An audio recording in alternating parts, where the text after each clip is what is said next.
రమాదేవి గారు, ఇదొకసారి గుర్తు చేసుకోండి. నేనే విషయంలోనూ మిమ్మల్ని ఎదిరించలేదు. నా భర్త విషయంలో మాత్రమే ఊరుకోనని చెప్పాను. మీకది బాగా అనుభవం కూడా.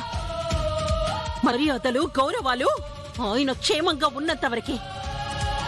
ఆయనకేం కాకుండా ఉంటేనే మీరు బాగుంటారు. ఇప్పుడు కూడా ఆయన క్షేమం కోరి ఆయనతో గుడికొచ్చాను. ఆయన కోసం నేను పూజ చేయటం కూడా తమరికి తప్పుగా అనిపిస్తే మాత్రం అస్సలు భరించను. మన ఒప్పందాన్ని మేం ఉల్లంఘించటం కాదు రమా, నువ్వే ఉల్లంఘిస్తున్నావు. ఇలాగే నువ్వు అతిగా ఉంటే మాత్రం ఊరుకునేదే లేదు. ఆయన క్షేమం కోసం అందరి ముందు ఆ రహస్యాన్ని చెప్పాల్సొస్తుంది.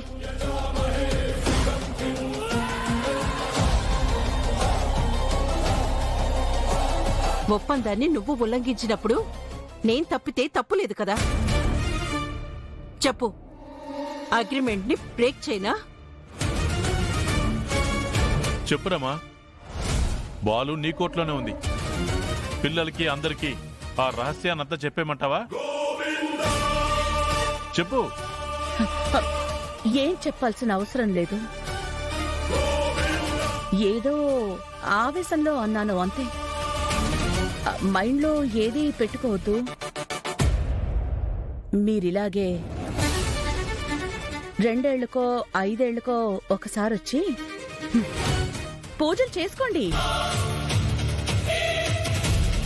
మీ హద్దుల్లో మీరుండండి, నా హద్దులో నేనుంటాను.